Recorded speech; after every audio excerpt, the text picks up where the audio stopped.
नमस्ते। ये हमारे साथ हैं समीम हसन जी, जो कारगिल वॉर करके भी आए हैं और 24,000 उसमें ग्लेशियर में रह के भी आए हैं। तो इतना मस्त उन्होंने हमें ब्रीफ किया है, वो आपके साथ थोड़ा सा शेयर करेंगे। बताइए जी।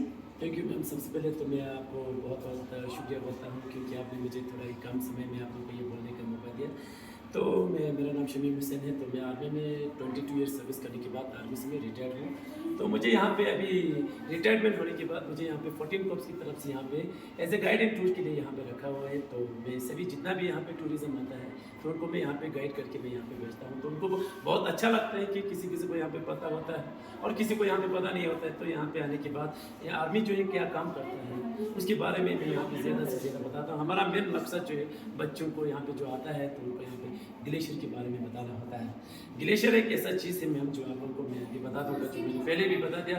हमारे बोलने से बहुत आसान लगता है कि ग्लेशियर है बोल के, बट ग्लेशियर के अंदर हमारे जवान जब जाके आता है तो उनको पता होता है कि एक्चुअल में ग्लेशियर क्या चीज़ होता है।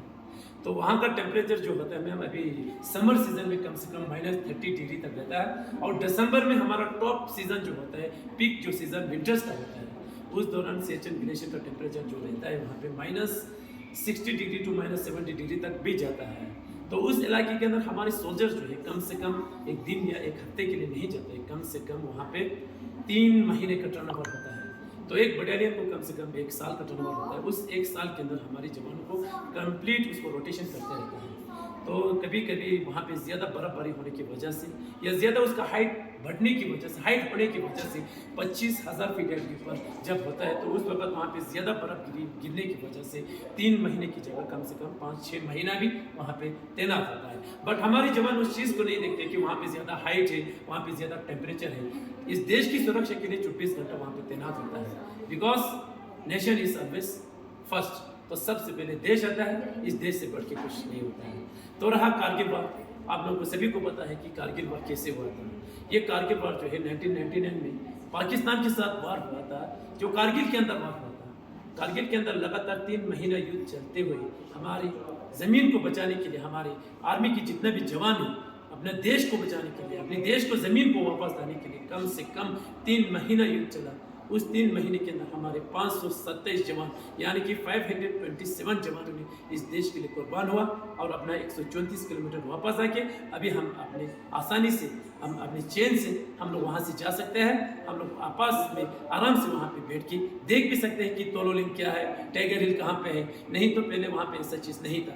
कारगिल युद्ध के दौरान हम जब तोलोलिंग के नीचे से जाते थे तो वहाँ पे पाकिस्तान अटैक करते थे, जो भी थे वो हमारे आर्मी ने पूरा वापस लाया।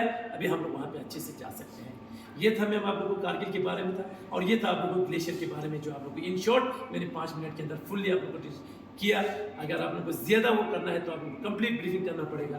तो अभी इन शॉर्ट में मैंने आप लोगों को बता दिया। थैंक यू उसके लिए। अब यहाँ आई हमारे जवानों को याद किया, उसके लिए मैं आप सभी को मैं धन्यवाद बोलता हूँ। Thank you. जय हिंद। मुझे इतना अच्छा लगा कि एक इंडियन सोल्जर कितना ही मेहनत करके अपने भारत को बचाने के लिए अपनी जान तक गवा देते हैं। वो कुछ भी नहीं सोचते हैं भारत के लिए, सिर्फ उसको भारत को ही बचाना है, वही याद रखते हैं। वाह, वो सभी सोल्जर जो इंडिया में काम कर रहे हैं वो सभी सोल्जर के लिए एक बहुत बड़ा सैल्यूट।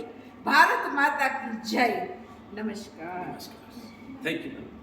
नमस्ते। नमस्ते।